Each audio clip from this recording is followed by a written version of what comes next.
It's almost midnight, and those of you who live in Pakistan, I'm sure you are pretty much done with your Independence Day celebrations, whereas those who live in India are just about to begin theirs. Either way, I think it was an important event. The independence of India and Pakistan, the partition of India into two different nations, and I have talked about this event and the books and stories around it in some of the previous podcasts. And if you want to check that out, please go ahead and you'll find quite a few stories over there. And today, while talking on this theme, I think it's important we start with the understanding of it, how it really happened. And I'm sure there will be new listeners as well, those who don't know much about India or Pakistan, what was going on during the British colonization period. So let me give you a brief overview of what was going on and what really led to the partition of India into these two modern states of India and Pakistan. So we know about the British colonial rule over India. We call it British Raj. And in this British Raj, especially in the early part of 20th century, two political forces were emerging in India. And these two different parties, they were leading different sets of beliefs in terms of what India was going to be in future after the British rule was going to be over. So one was the Congress Party. The Congress Party was a secular party where, although majority of the leaders and people were Hindus because it was a Hindu majority nation, but it also had people from other religions such as Islam, Christianity, Sikhs, and so on. So the Congress Party believed in the secular India. It also contained, in terms of its beliefs, that presently the nations that we have, such as Bangladesh and Pakistan, they were supposed to be in the part of this greater India, and that's how it imagined the future of India as a secular republic. On the other hand, there was a political party called Muslim League, and it demanded a separate homeland for Muslims.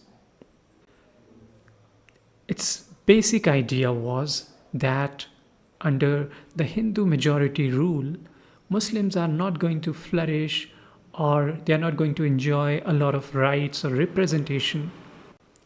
And that's why they needed a separate country. I think it's best to summarize the positions of these two parties in terms of the leaders and the words they used in their respective presidential addresses in the same year, that is 1940. And it tells you how the people of India, and particularly Muslims, were divided in their opinions about what kind of future they imagined. So let me start with the words of Maulana Abul Kalam Azad, who was a leader in the Congress Party. He said, "It was India's historic destiny that many human races and cultures should flow to her, finding a home in her hospitable soil, and that many a caravan should find rest here. 1100 years of common history of Islam and Hinduism have enriched India with our common achievements. Our languages, our poetry, our literature, our culture, our art, our dresses, our manners, our customs, and innumerable happenings of our daily life, everything bears the stamp of our joint endeavor. These 1,000 years of our joint life have molded us into a common nationality. Whether we like it or not, We have now become an Indian nation, united and indivisible. No fantasy or artificial scheming to separate and divide can break this unity. So, as you see, this was one view of a section of Muslims who believed that Hindus and Muslims could live together, could flourish together in a united India. On the other side, when you hear the leaders of Muslim League, you find that there's another section of Muslims who believe that they cannot live with the Hindus of India and they wanted a separate land. So consider the speech from Muhammad Ali Jinnah, who was the president of Muslim League, and he made this speech in the same year, 1940. He said, "The problem in India is not of an intercommunal but manifestly of an international character and must be treated as such. It's a dream that Hindus and Muslims can evolve a common nationality, and this misconception of one Indian nation, it has gone far beyond the limits and is the cause of most of our troubles, and it will lead India to destruction if we fail to revise our actions in time. The Hindus and Muslims belong to two different religious philosophies, social customs, and literature. They neither intermarry nor interdine together, and indeed they belong to two different civilizations which are based mainly on conflicting ideas and conceptions. Their aspects on and of life are different." So that was the other view. Clearly, you can see that there was a lot of idealism and hope in the message of the Congress Party, whereas in the Muslim League you find more pragmatism, and often you feel the sense of fear also. So these two messages were being broadcasted to the Indian public, and they had to pick one of them. And there are many people still who ask that did India have to be partitioned? And when the British left, could they not have left a single country behind? So there's a lot of nostalgia behind in certain section of India as well as Pakistan, although I would say that in both these countries this nostalgia is slowly fading. But indeed it was the case even then. On the eve of independence on 15th August 1947 itself, a veteran unionist politician wrote how he wished he could do anything to save the unity of the Punjab as well as India. He said, "It is heartbreaking to see what is happening. It is all due to the policy of liquidating and quitting before any real agreement has been arrived at. The fixing of a date for transference of power ruled out any adjustment, and vivisection was the only course left. We'll have to start afresh, but there is hardly any hope of building things on old lines, as communal hatred and mutual destruction are now uppermost in everybody's mind." Remember, he was speaking at the time when already a lot of Hindus and Muslim riots were going on, and thousands of people had already been killed. So those were difficult times. But coming back to the question again, that could the partition be avoided? And obviously, in the light of history, we can say that it did not. But why? Why didn't it happen? Why didn't the unity of Punjab or Bengal and ultimately India be saved? And when you read the history books or listen to anybody on either side of the border, whether in India or Pakistan or probably somewhere else, you generally get three answers, three explanations, or rather I would say three accusations. I'll go through one by one and try to explain their points of views. The first one, it blames the Congress leadership for underestimating the Muslim League and its leader Muhammad Ali Jinnah, and in fact the whole Muslim community. The second one, in fact, blames Muhammad Ali Jinnah for pursuing his goal of a separate country. And the third one, it blames the British responsible. It claims that they promoted a divide between Hindus and Muslims to perpetuate their rule. And as you would see, there is definitely certain truth in all these explanations, and you can't really see them in isolation. So I'll go through them one by one, all three of these explanations. The first one that blames the Congress party, and this answer comes from Pakistan. So the true part that is in this explanation, I'll discuss that. It is true that Nehru and Gandhi, the Congress leadership, they made major errors of judgment in their dealings with the Muslim League. For example, in the 1920s, Mahatma Gandhi ignored Jinnah and tried to make common cause with the mullahs, and he was advocating for the re-establishment of the caliphate in Turkey, and which at that time the secularists in Turkey were protesting. But since a lot of Muslims were supporting here in India, so Gandhi made a common cause with them, which kind of irked Jinnah, who used to be, at least until that period, a secularist. And then we move further in the 1930s. You see the arrogance of Jawaharlal Nehru. He falsely claimed in 1930s that the Muslim masses would rather follow his socialist credo than a party which is based on religion, their faith.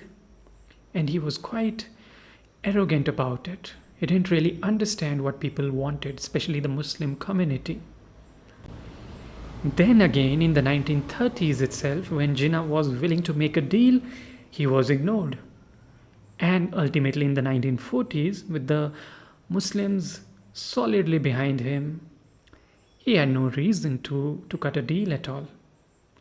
But even then, there was a chance of getting to some kind of agreement during the Cabinet Commission's mission and in the late 1940s. But even then, the Congress did not really grab the opportunity, and it could not come to any agreement. In fact, when you follow the trajectory of Jinnah's political career, you would see that once upon a time, especially in the early 1920s or even 30s, he used to be the ambassador of Hindu-Muslim unity, and he was also a practitioner of constitutional politics. But because of his growing distances from Congress, he remade himself as a defender of Muslims and Islam, and that led to the creation of Pakistan. So according to the second answer, which is generally being given in India, you can put the blame on Jinnah or his ambitions to create a separate land for Muslims. And especially the whole thing that culminated in his calling for Direct Action Day, the day that set in train the bloody trail of violence and counter-violence, of course, that made partition inevitable. This was in 1946, and once this call was given, a lot of violence started and continued for a long period of time. And finally, you can see certain truth in the third explanation also, that British, they did enjoy the animosities between the Hindus and Muslims. And this was something that they had gradually done over a period of time, and whether it was in terms of government employment, in terms of politics, where they created separate electorates based on religions, and They ensured that this animosity continued between these two major groups so that they could continue their rule in India. So, the short sightedness of Congress, Jinnah's own ambitions, and Britain's divide and conquer policy, they all might have played their part. And it's very difficult to point a finger at one person or one political affiliation, but at least in the 1940s, this much was clear that partition was inevitable. But all of this, it happened very quickly. For example, as late as 1927, the Muslim League had a mere 1,300 members, and by 1944, that is within a span of 17 years, it had more than 500,000 in Bengal alone, and in Punjab, 200,000. And the period of 1940s was crucial. First of all, the call for Pakistan was made by the Muslim League in March that year, in 1940. And secondly, this question of Second World War, all of that was going on in Europe, that had kept this discussion of Pakistan on hold for the time being. But the crucial thing was the Quit India movement was going on under the leadership of Gandhi, and the Congress leadership. A lot of the leaders, they were in jails. They were protesting against the British rule and they were in jails, whereas the Muslim League, they were not participating in that. And therefore, they had that window of opportunity to reach the masses, and therefore this critical period starting from 1940 to 1945-46, this was the time when they gained a lot of momentum. And it was during this period when Muslim League politicians reached out a large section of Muslims in India and attracted them. And something that I said earlier, that you can see generally everywhere in terms of the rhetoric of the modern democratic politics, you'll find two kinds of messages generally. Or rather, two kinds of styles in which these messages are conveyed. The first one, it appeals to hope, to popular aspirations for prosperity, peace, etc., etc.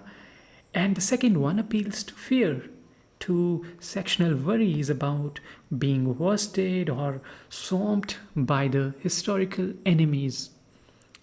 And as pessimistic as it may sound, the truth is the second message often gathers a lot of attraction in the crowds. And that's pretty much what happened among the large section of Muslim population during the 1940s. But of course, as I keep saying, you can't really blame one side. All of these parties involved, they had to be blamed. But one thing that happened was during the elections of 1946, across India, in province after province, the Congress did exceedingly well in the general category, but the Muslim seats were swept by the League. And obviously because they were fighting on a very single and very clear issue. And that's what united a lot of people. So in the province of Bengal, for example, the Muslim League won 114 out of 119 seats for Muslims. But since that was still not good enough in the larger context of the overall assembly seats, they could not get the majority. So this arrangement that the Muslim, they had separate electorates and they had separate representatives, and even then they were not going to get power because Congress was doing exceedingly well otherwise outside the Muslim seats. So in order for the Muslim League to get power, they had to create a separate nation itself. Otherwise, it wouldn't have been possible for them to get a share and power. And following these elections, although In the cabinet mission plan, a lot of discussions happened. Congress bargained, Jinnah bargained from his side, and because he had the popular sentiment of Muslims behind him, he was not going to back down this time, which he could have done earlier in the 1930s. So eventually, no real solution, no real agreement could be reached, and that's where we got. When no agreement could be made, the call was made for the direct action day, and it was the beginning of the end of a dream of united India. Following this, in the next 2 years, a lot of violence took place on both sides. In India, you'll find a lot of deaths of Muslims. In the modern day Pakistan, you would see that there was killing of Hindus and Sikhs during these riots, and millions of people lost their homes when they had to migrate. In fact, this is one of the biggest migrations in human history. So, although on one side, India and Pakistan, they do celebrate their Independence Day on 14th and 15th August, that is 15 August for India and 14 for Pakistan, it came at a heavy price. And it was a sad day indeed. And it's not a surprise that Mahatma Gandhi, he chose this Independence Day as a day of mourning rather than a day of celebration. And he was not alone in that. A lot of people who had lost their homes, their family members, they felt pretty much the same. And if you see Gandhi's life, all his life he tried to bring these two communities together. He could not achieve at the end of it. And in that sense, he had failed. Or you could also say that these two groups of people, these two communities, they had failed.